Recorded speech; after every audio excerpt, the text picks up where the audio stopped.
I can't believe it, but we are back here on Disney 101 after our little hiatus here. Happy New Year, everybody. Happy 2020. It's your main man, Tommy, on the spot. And, of course, Steve here along with me. Steve, how are you doing today? You know me, magical as always. I almost said that yesterday when we went on your podcast, but I did not, so I'm good. Absolutely. Well, Steve and I, we recorded something for if you were a wrestling fan over on my Watch Along Wrestling YouTube channel. We recorded something commemorating the 20th anniversary of the Royal Rumble 2000 and getting ready for this year's Royal Rumble next week. So if you're a wrestling fan, I'll throw the link in the comment section below. But it's been a crazy time since we've last been here. Obviously, we updated from my trip to Florida a little bit in October with showing our little prep for Steve's race. And I ended up going and staying on that trip, doing Mickey's Not So Scary Halloween Party, doing the Food and Wine Festival. And then I returned in November for a trip to Star Wars Galaxy's Edge, which is what this episode is going to be about. But how have the last few months been for you, Steve? They've been pretty good. The race was good. We've done a lot of other, a few other things. We took a big trip to Israel not too long ago. That was a lot of fun. And I have another marathon to race next weekend. So fun! It should be fun. Yeah. And when is that? It's going to be next Sunday. Oh, great. Yeah, it's going to be my first actual full marathon, and I'm doing it because I want to start to get prepared for next year's Dopey Challenge for the Run Disney race. So I figured it would be a great way to kind of kickstart that. Very cool. Yeah, no, that's awesome. That's a lot of fun, and one of the reasons that we've been away, and I've been going through. I had a situation go on in September, October, and that kind of bled into November, where the company I worked for had merged, and unfortunately, I was kind of a victim of that merge, and was asked to stay with the company in kind of a lesser capacity. I decided not to do that, which kind of meant my time was like all dedicated to going out and finding another job. Ended up getting a much better job, and literally about a week later, so it worked out for the best, but kind of getting adjusted to that new job and added responsibilities that come with it. It's been a little tough to be able to come and get going, but thankfully we're back and everything seems to be on the straight and narrow for now. Yeah. I mean, I'm excited to be back. Yeah, absolutely. Is there anything else that I forgot that happened while we were gone? I mean, that's up to you if you want to delve a little bit. Oh, yeah, maybe. Oh, there we go. The world champion Washington Nationals. At some point, when we kind of break down our trip back in October, we could go over a lot of fun we had in the Yes, Millers. Indeed. Yeah, definitely. Where's that Millers located? Is that the Champions Gate Millers? Yep. And one of the waiters over there who was not a big Washington Nationals fan at all. And he wasn't a big fan of Washington, D.C., period. Right. He just came over. First off, I look like, Clifford the Big Red Dog. I'm in there with, a Nats hat, Nats jersey. I'm like ready to get the only person in the entire place who's there for the game. And this is game 5 against the Dodgers. And Nats are losing the entire game. And he walks right over to us, and he's just like, I hate Washington, D.C. I hate their fan base. I hate their teams. They're the worst sports town around. And we're like, okay, great. Thanks, man. You're right. Yeah, great way to endear yourself to the people that are, that are coming over to buy some wings and stuff. Right, and may or may not be leaving you a tip at the end of the night. Right. And then, obviously, the Nats came back and ended up winning that game. So it was poetic justice, and thankfully the Nats went on and won the World Series in one of the greatest runs I can ever remember. It's the first time in my life where, like, I felt like one of my teams had won something. I mean, yes, I grew up as a Yankee fan, so they won the World Series many a times. But like, I'm a Jets fan. But with that being said, I never felt like I really loved the Yankees. I felt like I was told I needed to love the Yankees. And I remember they won in 2009, and that was really the time for me where I was like, I hate this team. Like, I do not like, this is not fun. Like, you start to believe in players, you see them kind of grow up within the organization, and then when you don't win, there's like this, so no offense to any Yankee fans out there, but I felt there was a bit of a sense of entitlement. I couldn't stand Alex Rodriguez at the time. And it was like every offseason, let's just go buy every big acquisition to try to win a World Series. And to me, that isn't really what a team is supposed to be. So I kind of gave up on the Yankees and found the Nats, and they've become my team ever since. And so for me, being a Jet fan, being a Knicks fan, never had them win a championship in my entire life. And so to see a team win was pretty exciting, and I was really into it. I thought it was incredible. Yeah, and obviously, being from, the DC area, for me, the big team is the Redskins, or at least it was. Right. And now it seems like it's almost practically the only, professional sports team that hasn't won a championship in the past few years. The past couple of years, it's been, Capitals have won the Stanley Cup. I'm blanking on the WNBA team. I think is the Mystics, and they won the championship. Obviously, the Nationals won this year. So and then trailing far behind are the Washington Redskins. Just like 3-13 or something. Someone said a great one of my favorite tweets about it when the Nats won was like, it's amazing to think there's a city like DC that is such a great sports town. You just had the you just had them come the Capitals. Capitals win the Stanley Cup, and you just had the Mystics win the championship. You just had the Washington Nationals win the baseball, World Series. What does the city need to do in order to get a football team? Pretty fun. So, but I do think you guys are on the right track. But just amazing to. That team, I think, had a run like never before. I don't think it certainly wasn't a team that felt like it was the best team. They pretty much did it without a bullpen, and they were trailing so many times in elimination games. They won. I think they had to win something like 5 different. Yeah, I think it was 5 different elimination games on that stretch. The wild card game, 2 games where they were trailing in the series to the Dodgers, and then 2 games they were trailing in the series to the Astros, and they just kept coming back and kept winning, and it was awesome. What an incredible run, and it was a lot of fun. Yeah, well, and especially now that I have to, after everything that's come out about the Astros, it seems like it's that much more impressive that they did win. It really, I mean, you consider the fact that it would have been such a disaster if right now the Astros were the World Series champions going on with all this stuff. And and how salty would you be if that were the case? I would be the most awful, obnoxious human being to ever grace. My mother is from 2017 when they beat the Yankees. Again, the sense of entitlement that the Yankees would have gone on and beat the Dodgers without any sort of stress whatsoever. But well, what can you do? So, at any rate. But I'll keep the hat on here for the Nats for the remainder of the show. But okay. Let's so what we'll do here is we're gonna, and actually, kind of just one other note before we get into Galaxy's Edge. Do you know where we were 2 years ago today?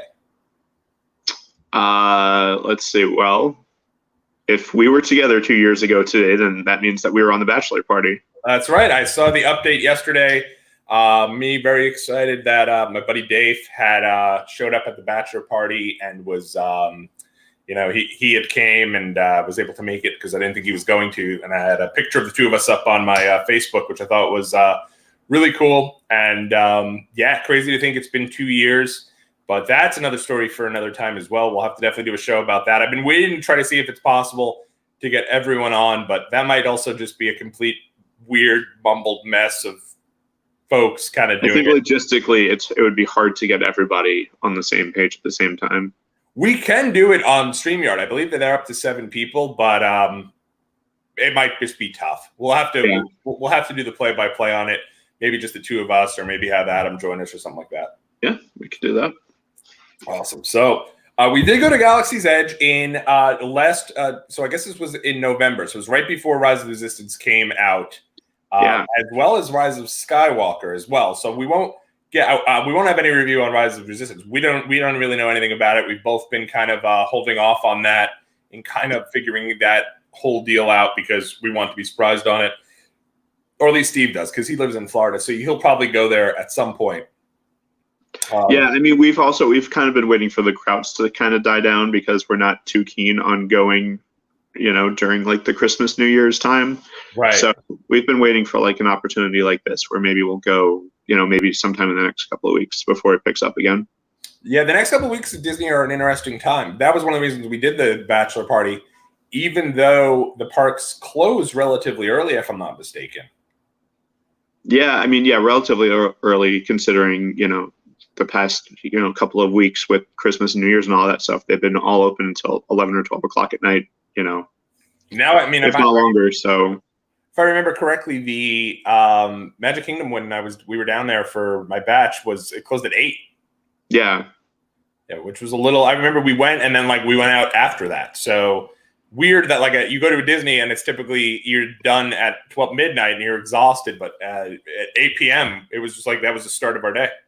Yeah, almost. Yeah, and there was a similar thing when we went to Universal, when we went to Islands of Adventure and Universal Studios, where both those closed relatively early as well, and we were able to go out to dinner and do all go out for some drinks and go to the piano bar and stuff like that up there too. So we had a full night after. Right, at Universal leaving the parks. It's right. Universal City's connected, so it's that's true. Just keep kind of going through. But yeah, so we had gone down we spent the day, Steve and I did, at Hollywood Studios on, I want to say this was middle of November, beginning of November, maybe November 10th or something. It was Veterans Day when we went. Yeah, it was Veterans Day. So yeah, so whatever day Veterans Day was. And we're going to get into the rest of the day at our trip at another time. Probably I'd say next week, maybe we'll pick that up and continue our trip to Hollywood Studios, kind of go through the full day there. But we started out our day at Star Wars Land. And Steve, what was your initial impression? My initial impression, again, not really seeing or hearing a lot about it. I mean, I try, for this one particularly, I think because, with the Mine Train and with other sort of new additions and stuff that they've done, I've always been one of those first people where it's okay, I got to see every single little tidbit of every promo video and every, if I'm in the parks, every little sneak peek that they can give you and all of these things. And I have to be that, and I have to see all the trailers for all the movies and all that stuff. And I started to kind of realize that you get more out of it when you're completely surprised and you don't know anything about what you're getting into.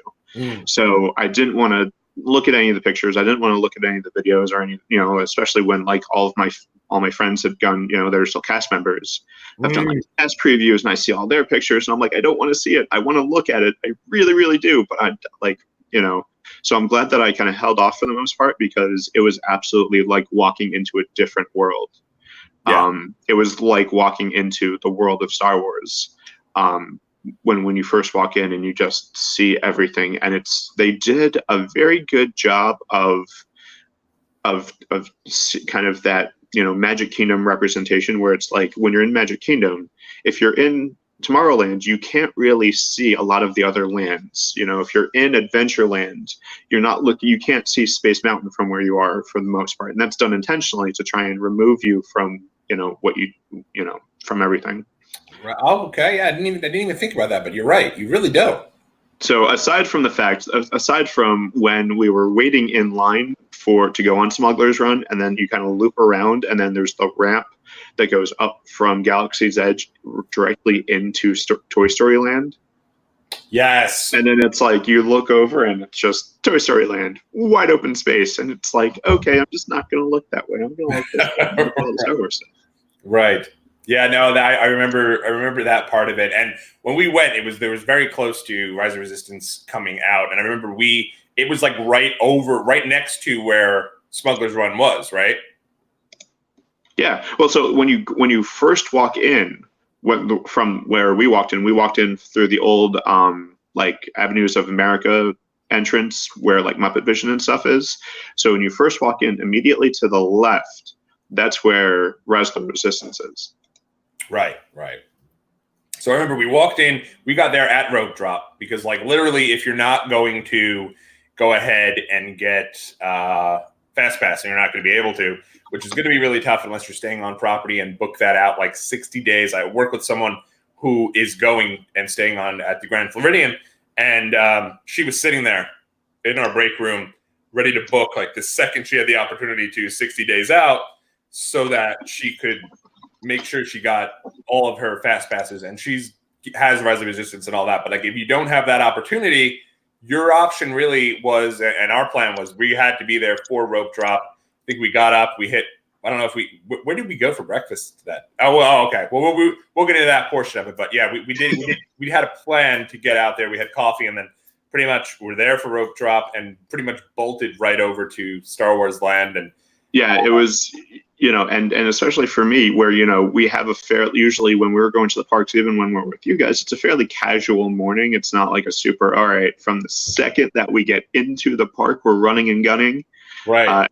At least for the past couple of times. So it was the first really time that, we have been, all right, once we go through the main entrance, we are bolting directly to Star Wars Land. That's it. We're not stopping. We're not taking pictures. We're not eating breakfast. We're not going to the bathroom. We're going to go directly to Star Wars Land, get in line first, and then anything else that we want to do for the rest of the day is fine, because we have accomplished what we came there to do. Absolutely, and we're on the line, and I think it picked up. I mean, even though we walked in literally at rope drop, I think it was about an hour wait. And when we were on the line, one of the big things I wanted to do at Star Wars Land, and this was probably the only mistake I made throughout the day, there was in the when they did the Star Wars convention, they had all the videos up on like Disney's YouTube presenting all the stuff that was coming to Star Wars Land, and one of the things was the Coca-Cola pods that they brought out, and I went ahead and immediately purchased. Like the second we got in the park, hadn't eaten anything, no coffee, no breakfast, nothing. I ordered a little Coca-Cola pod and had it with me then the entire day, and had to kind of carry this thing around every single ride we went on. I had to put it in the little pouch, and one of the things is like they did a. I had that, and it was great. I don't know. I mean, I don't know if it was a refreshing Coke. I typically like Coke in the morning. It was just a Coke, but like I thoroughly enjoyed it. $6 for a little mini Coke. Was it worth it? Just for the Star Wars writing? Probably not. But for me, I thought it was cool. And, you're also paying for the photo op, and I was glad that I got that. And then we were all set to go on Smugglers Run. And then you left the Coke bottle here. I did. I know. But you know what? I know there was issues with folks getting onto the flight coming back who had those pods. At least they were like stopped to kind of go through them. But I was crushed that I left it there. I was so excited to bring it back home. I had like cheap flight coming back, with my friends over at Frontier Airlines, who did a fantastic job, and I can't hate on them at all. They were great, but I know that like they're already really kind of looking for any reason to get you to check a bag. And if you do, it's like super pricey. So at the end of the day, I didn't want to take any risks anyway. And it's probably better I didn't have it.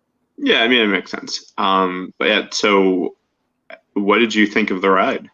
Well, so the first time we went on, and one of the first things I loved about it was the fact that Chewie, and we will give away spoilers here. So if you guys don't want any spoilers of Star Wars Land at this point, you've never been, turn this off, come back to us when you have been there and seen it and experienced everything.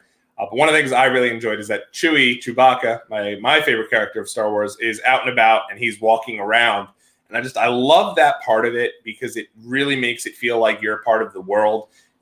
I think there were folks who were stopping Chewbacca and specifically for kids, he was maybe posing for a photo or two, but for the most part was just walking around. And I thought that was so cool. And that's very old school Disney. I remember going there when I was a kid. And like they didn't really have your character spots. They had like one or two for Mickey and Minnie, but for the most part, the characters were just out and about, and you'd stop them and try to get a picture. And I think that like that, because this is presented as land, it would make sense for Chewbacca to kind of be out there and experiencing everything.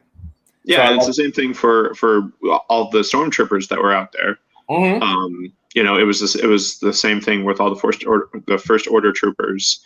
There were ones walking around. There were ones that were like up on top of the building that were like, supervising everything. And it really lent to the atmosphere, and it really made you like, oh no, like we're here. And of course, with the Millennium Falcon being right there, like it's right there. There it is, So yeah, getting all of that, it really puts you in the mood. And I really thought that the queue was really well done too. Yes. Once you get into it, it's really, and especially with like the voiceovers, with like, like you get like the, people that are working there back and forth, you get a little bit of the story and you get a little bit more of the theming.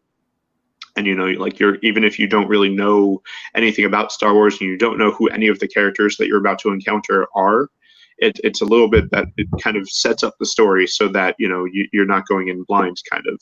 Right. No, definitely. And I think it was just like I wanted to just stop every nook and cranny of the entire queue just to kind of observe everything, especially when you get into the actual Millennium Falcon and you're in there, and because that's where you have to go before you go onto the ride itself, right? Like you enter that, you know what I mean? Yeah, well, so I mean, the whole thing is that you're piloting the Millennium Falcon. So you go into and you walk through a lot of the iconic shots, and you go and you sit down at the table where they're doing the weird 3D virtual chess thing with Chewbacca and how Chewbacca always wins and and all that stuff. Yeah, it was really cool that we, the attention to detail from the Imagineers who made this up. Incredible. I mean, just they were top notch in everything they did and kind of setting everything up. And we, sitting down, I think we sat down and got a photo in that little by the table. Yeah, we snapped a quick photo. Yeah, and everyone that's cool too. Like I think I was worried people would kind of try to jump ahead of us in the line if we sat down there, but everyone wants to get a photo there, so everyone kind of that's why it's there. So well, and the whole thing is like I liked that once you get into that area, they give you that boarding ticket kind of thing, so that the whole thing is that you can walk around and you can take pictures and do that stuff, and then they'll pull you aside and then they'll say, okay, they'll give you like a color coded thing with your particular assignment and stuff like that on it. And it's like, okay, everybody with a red slip, come over here. We're gonna get you on your mission and do all that stuff. Yeah, and so it's cool because each person, it's 6 people who ride the ride together. So if you're not somebody, and I'll get into this at a later date. For example, in the what is the name of the ride that kind of goes? It's the new thing to get from here to there, and they crashed it, and it like goes from the different. What is that called? I didn't mean to crash it, but it did crash on its first. The Skyliner. Skyliner. So like, I went on the Skyliner on my own a couple days after this, and I'll talk about that at some point as well. But when I went on there was somebody who specifically wanted to ride the thing by themselves, and I did too, but. They didn't allow it. And so if you were somebody who you only have 2 or 3 people in your group, you do need 6 people to ride Smugglers Run. So they will have you ride with other people. But for the most part, everyone who's riding the ride is really excited to be there too. What's great is once in a while you'll get somebody who's done it before, so they know how to help you kind of get through the mission. And I think that's the great thing about how the fact that we went on twice. Of course, we went on first in the morning and then once in the evening. Right. There was a very big difference between our first encounter and our second encounter. Right. Well, so the first encounter, I think I was one of the people in the back. What was that person's name? I think you were like an engineer or something. I know I was a gunner. You were a gunner. I was an engineer, and the rest of the folks with us was a family of 4. And 2 of them were the pilots. 1 was a gunner. 1 was an engineer. And bless them, they were lovely people. They had absolutely no interest in participating or no idea that they were supposed to participate. I think that a couple of things. I think that they had no idea what they were supposed to be doing, and they thought it was just the ride. Like, most people, again, you would kind of expect, give them the benefit of the doubt. In every other single ride that you are ever in, you're a passive participant in the experience. You're a witness to everything that's going on. You're a spectator. You're not actually, active in it.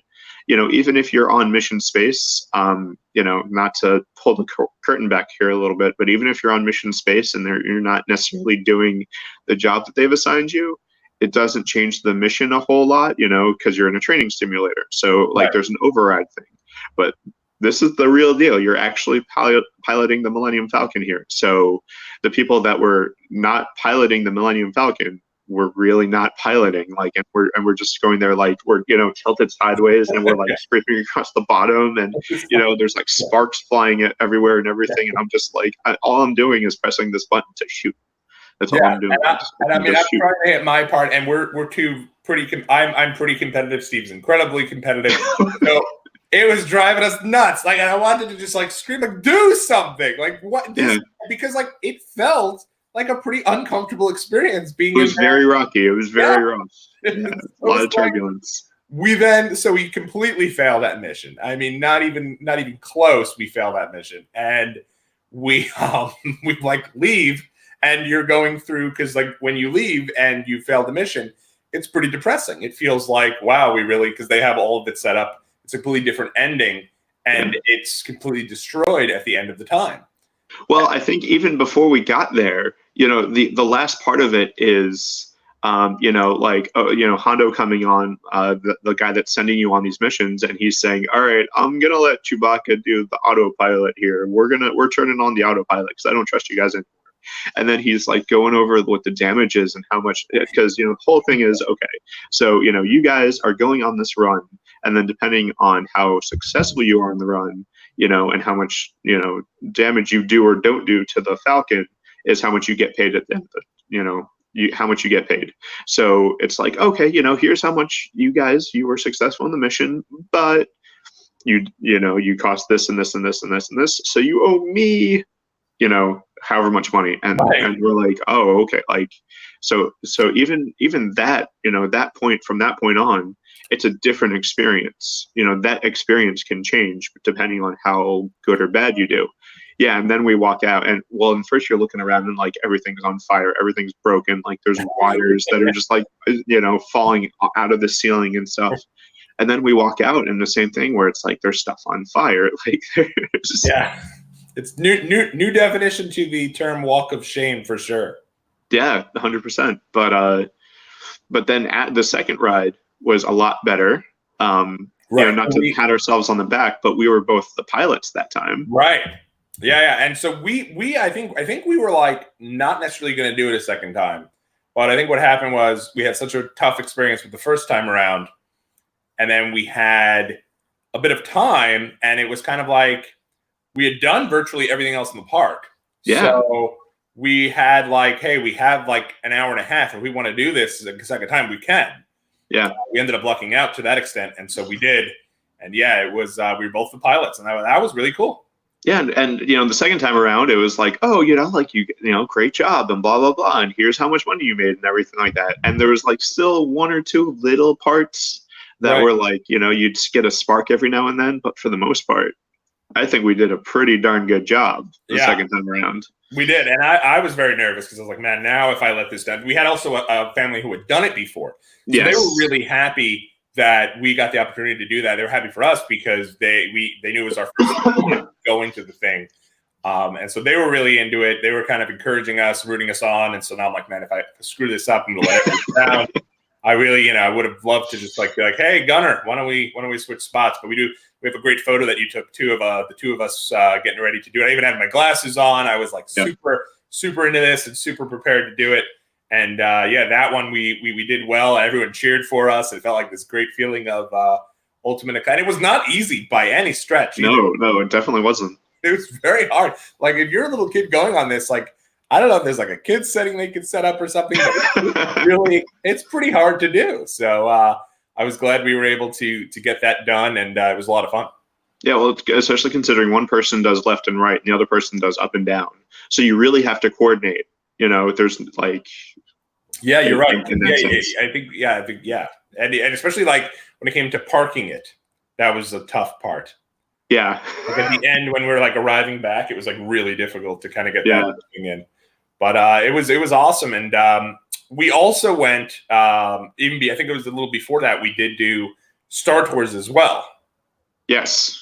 So that was fun. And it was fun because it was my first time, I believe, going to Star Tours since the new movies came out. Mm-hmm. Because Ari and I believe, had gone on. Maybe did we go on Star Tours at the bachelor party?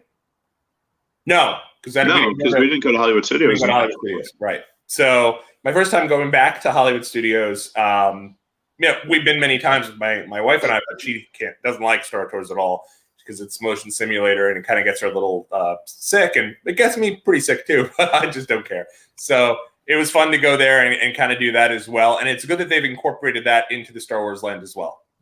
Yeah, it's the only weird thing is that it's not directly in Galaxy's Edge, which makes sense because it's not, it is a different theme. However, it's weird that it's like you walk past this huge set for Star Tours and, like it looks like you're on Endor and, like all of this stuff.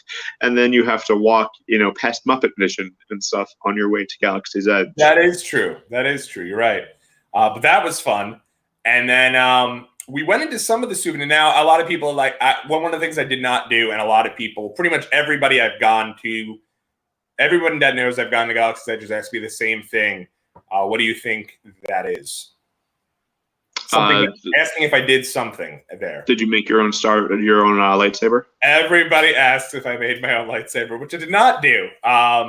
To me, lightsabers, if I'm not mistaken, when you make one there, especially at Star Wars Land with the new stuff, it can get pretty pricey. It can get really pricey, and it looks really cool, and you can go with like the stuff that isn't going to be as expensive, and you can get a lot more high end if you would like to. But at the end of the day, they do the same thing in other places as well. You can do the same thing in you used to be able to do the same thing in Mouse Gear and Epcot before Mouse Gear shut down temporarily. And you can do the same thing at the Outpost at Disney Springs. So there's other places that you can do it with, and it gets a little bit cheaper. Yeah, and but, it's and we, when we eventually do tell that story of the bachelor party, doing the lightsaber can get pretty time consuming too. And so when you're in the park and you have a lot of stuff you want to do, and we had a pretty decent itinerary set up and not that much downtime in terms of we knew there were certain things we wanted to do. We knew there were certain places we wanted to eat. Yeah. Knew there was different things we wanted to film. And so I think that we that would have taken up a good amount of time. And is also, what am I going to do with it once I get back home to it's a souvenir just like anything else, but right. It's definitely more geared towards the kids. Right. That are actually going to use it somehow. Absolutely. And it's kind of the folks that when they find out you go to Universal, the first thing they ask is, well, did you build a wand? Because you can get your own wand. Did you get a wand? Yeah. Yeah. It's like, well, again, it's not as bad because it's not as expensive and it's not as big and bulky. But at the same time, Right. Yeah. I mean, I always like to get ears or something because you could, every time you go back, you could wear them. So I guess you could do the same thing with a lightsaber. But we didn't do that. But we did eat at one of the. Do you remember where we ate, Steve? You're much better at this than me, so I don't want to give someone the wrong information. And we do have videos, and we'll put them up too. We have one video where we were eating. We have another video where we were kind of doing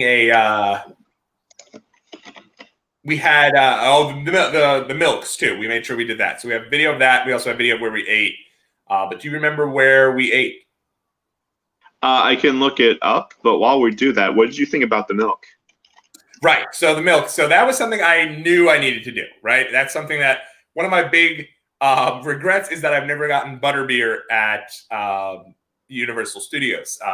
It's just something that I remember when I first went to Universal Studios in 2013, and this was I've gone to Universal Studios as a kid, but as an adult, I did this in California, and my whole big thing was I really wanted a Duff beer, and meant I went out of my way to get a Duff beer, and it was pretty disappointing because it's really just like an energy drink, the one they sell. There is also a beer portion of it that we did at the bachelor party, which was great. But when I went in California, the one they had was just an energy drink, and it wasn't very good. And I kept talking about wanting this Duff beer, and it wasn't very good. So because of that, my wife has been like, do you really need this butter beer? You're really going to enjoy it. And I wasn't sure I was going to enjoy it. I probably wouldn't, if I'm being honest. But when it came to these, the blue and the green milks, those were something I really did want to do. And I was glad that we did. And will I get it every time I go? Probably not. But I thought it was pretty good.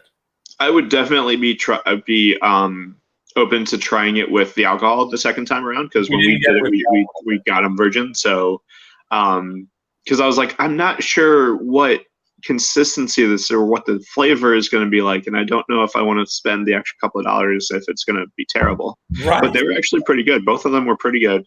And I would definitely say going back, and I would definitely see how putting some alcohol in it could enhance the beverage.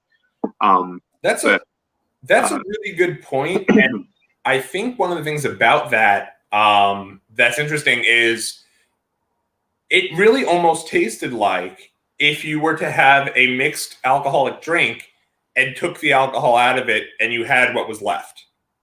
Yeah, aren't those called mocktails? Mocktail, yes.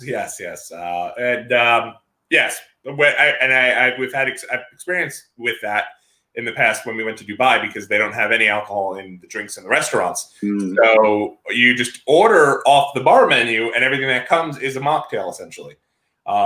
Interesting. So that is exactly what the green milk and the blue milk tasted like. Yeah. I don't remember if I had the green or the blue, but I know we both tried each one of them. Yeah, we both tried each one. Yeah, so we went to Ronto Roasters. There you go. Went to Ronto Roasters, and I ate the big thing you were supposed to eat there. Well, so you had some Nuna turkey jerky. Yes, I did have that. I wanted to have it. It's something I would never eat in real life too. So that was also, yeah. And we had the Ronto wrap. Yes, Ronto wrap with the jerky. And I did it straight up too, which is very non-me. I did not ask for all the yuck on the side or no toppings on there, anything. I got it the way it was supposed to be. And I really enjoyed it. And I think that was something I liked about, in particular, this trip to Disney over these last couple of months is that, if it was made a certain way, I didn't say, no, I don't want that, or leave the onions out or leave the sauerkraut out. I was just like, bring it, and I'm going to just go for it. And some things I didn't love, but for the most part, like if it was made that way, it was really good. And the Ronto wrap was great. And even the jerky had like a consistency that like I'm not used to really eating, but it was good. I think you had a little bit of it, right? Yeah, it was good. Turkey jerky, I would prefer like a beef jerky or something, but turkey jerky is, an acquired taste sometimes, but for what it is, it was good. And I am very proud of you for trying it.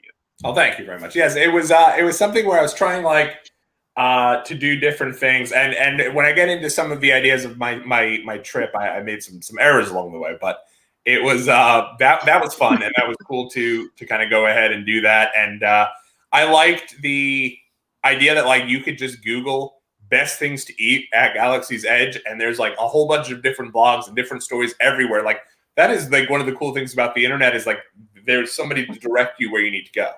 Yeah, especially like this one. Yes. Yeah.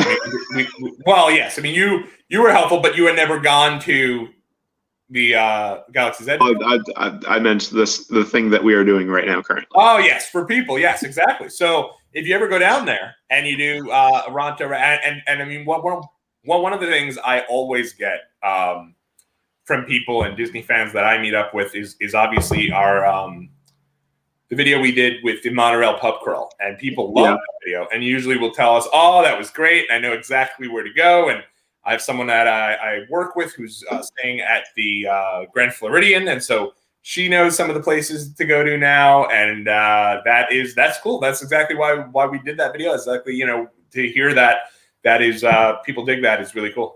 Yeah, well, I mean, and that's the thing with Disney World in general. It has so much to offer and so much different places that it can kind of be overwhelming sometimes. Right. So and you know what, you might not know that maybe the hotel that you're staying at or the resort that you're staying at or wherever it is that you happen to be visiting at that time has that kind of stuff. So It's always nice to find those little hidden gems and those little nooks and crannies that you might otherwise have walked right by. Yeah, and there might be a situation like, let's say you're staying at the Grand Floridian and the kids are sleeping or something, and maybe the wife and kids are sleeping and you want to sneak down. It would be great if you knew somewhere you can go quickly grab a drink, and that video will help you to do that. And so, but also, and not to jump in, but to go back to Rondo's Roasters, also, while we were there, Ray and Chewbacca walked by and they were still doing it was almost like and it's just a regular quick service casual place. You go up and it's a counter service. Yeah. So you go up, grab your stuff and find a place to eat. But Ray and Chewbacca were walking around and you can take pictures and stuff with them. So it was almost like a weird guerrilla character dining experience. Yeah, it was really cool. It was and I think we even got a photo. Somebody came over and talked to you, right? Chewbacca did. Well, Chewbacca was very disappointed that we had already eaten all of our food by the time we were over. Yes. There was a bit of coleslaw that you had still left on your wrapper that we offered him. And he was like, I can have this? Yeah. And looking at the person next to him and they're like, no, you can't have that. And he like throws it down and walks away and like, gets really angry and storms off. Yeah, it was that was a real highlight. And I think that the stormtroopers, I remember when we first started doing a video about things we'd like to see and ideas we'd like to see at Star Wars Land, we had mentioned how, to kind of move people along in the restaurants, you could have the stormtroopers kind of act as that guide to help people along. And while they don't do that, they do utilize the stormtroopers to kind of help like move everyone along and clear the different way and tell people no running, doing different things like that. And it's really interesting to kind of see that. Yeah, I liked that. And even when we were online, it was like move along, like nothing to see here, like keep going. And it's really cool that they can have the atmosphere both as the characters and add to the atmosphere, and also kind of have them actually working while they're there. Right. And doing actual legitimate ground control and stuff. So that's kind of interesting.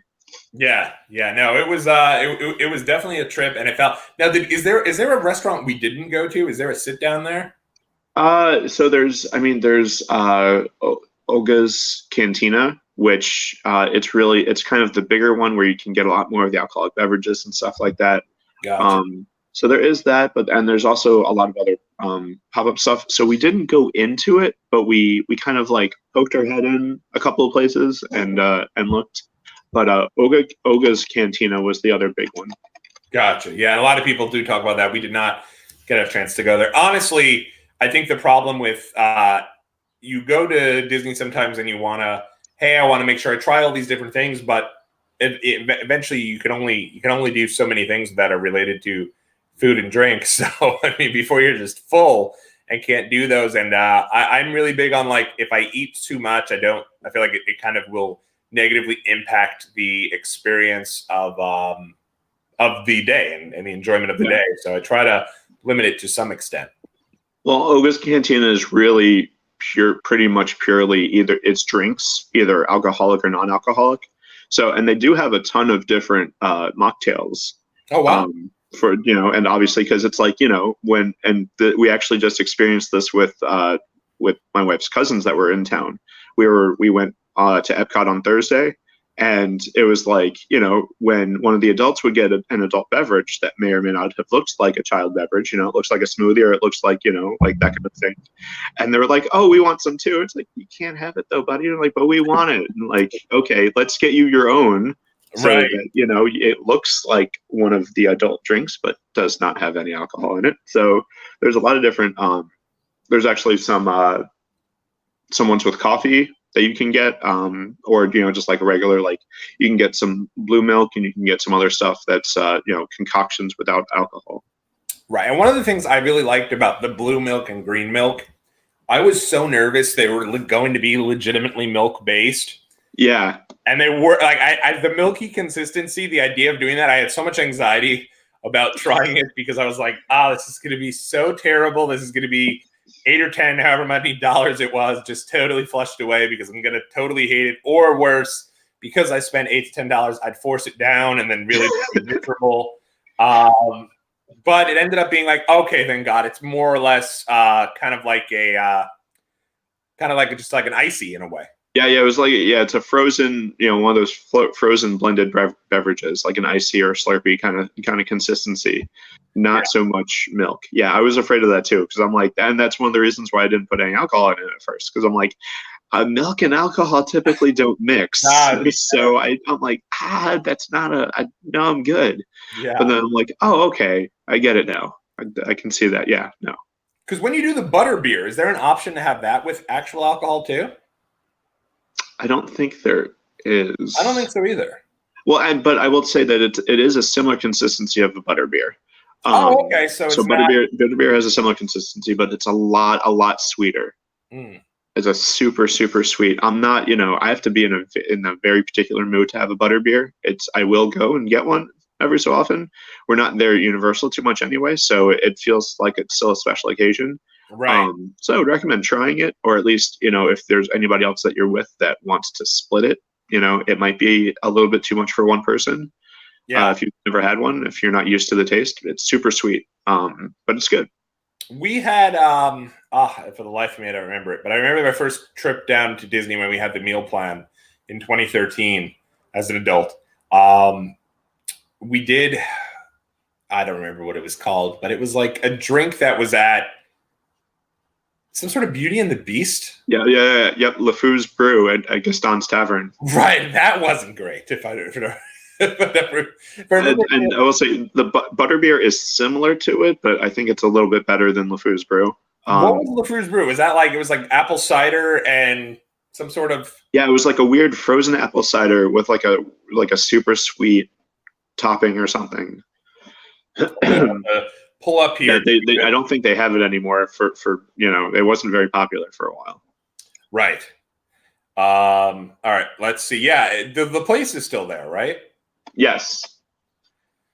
So I wanted to quickly give a quick shout out here, just because one of our buddies over on the Twitter gave some feedback here, and you can follow us over on Twitter as well as Instagram at Disney 101 Pod. Obviously, also subscribe here on YouTube. And if you do leave any comments, we'll definitely respond to you. We're real big about that. So, but somebody gave us, so at FlyYoung708, give them a follow. They're big Disney fans. And they said, we love Galaxy's Edge. It's so much fun watching the kids experience it like they're really in Star Wars. I mean, we don't have kids, but I could imagine that if we did, it would be a situation where it was like, a lot of fun. I could definitely see that. Like they must just be losing their minds over it. Oh yeah, and I mean, and to that point, so when we went with my wife's cousins, they have a 5 or 6 year old. I don't remember if he's had his birthday yet, but 5 or 6 in that time, and a 2-year-old. And the older one, when we went on Frozen and we went on Soarin' and we went on Figment, and the whole time he is just jaw dropped, like in awe of everything that he is watching and around. Wow. And to know that like, okay, this is how he's reacting to Frozen and Frozen Ever After and all of this stuff. I can only imagine the huge Star Wars fan that he is, what he would be like in Star Wars land, and just like walking around and looking and seeing an X-wing fighter and seeing the Millennium Falcon and all of this stuff just right in front of him. I can only imagine how amazing it must be with kids, like seeing that stuff for the first time, knowing that as an adult seeing it, I was in awe. So I can only imagine what it would be like as a kid. Yeah, no, it must be incredible. And I know for me, I always get such a kick out of seeing my wife enjoy these things. I was a little bummed she couldn't make it. She had to work, unfortunately. We just didn't have enough time.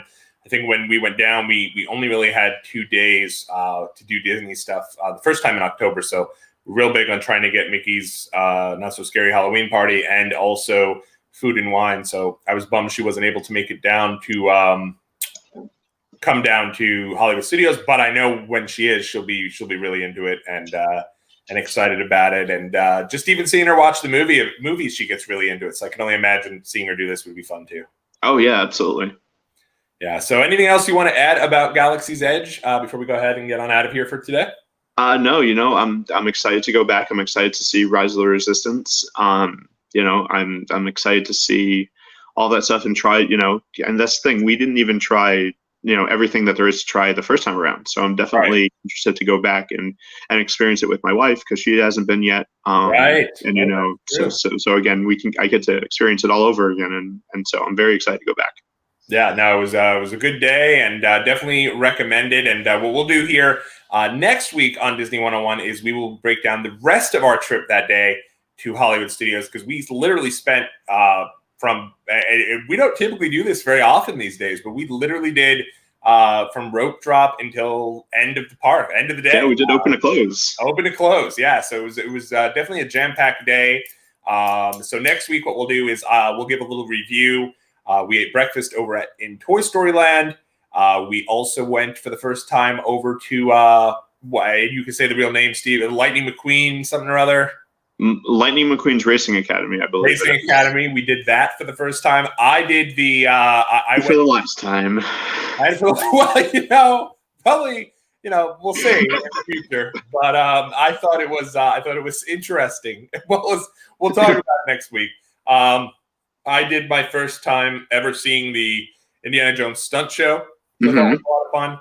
And then because we were there during the holidays, we also did Jingle Bam, Jingle Bang. What was it? Jingle something or other? Jingle Bell. Jingle Ball, Jingle Bam. I think. But I mean, you're close. And you know what? That I don't mind if you mess up because I'm like, whatever. It was something. I kept calling it Jingle Bang, Jingle Boom, and it was Jingle Bang, Jingle Bam. I'm pretty sure. I think it's Jingle Bell, Jingle Bam. And we'll also talk about how I had my my affinity for craft beer kind of satisfied. Indeed, yeah. Hollywood Studios as well. So it was a great trip and good times, and we'll continue that journey with all of you next week. And probably, if you guys like hearing about these different types of episodes, I'd say these episodes will probably be like this. I'd say for the foreseeable, for the next couple of weeks at least, because we have definitely a lot to discuss, and might even veer off track of Disney and talk about our time when we spent a day or two outside of Disney World and had a lot of fun doing some stuff that you may or may not think to do when you're going down to visit Orlando. That's true. Yeah. So until next time, everybody, thanks so much for checking us out. And if it is your first time looking at us and viewing our channel, make sure you leave a big thumbs up and subscribe. And we will see you guys in the next video.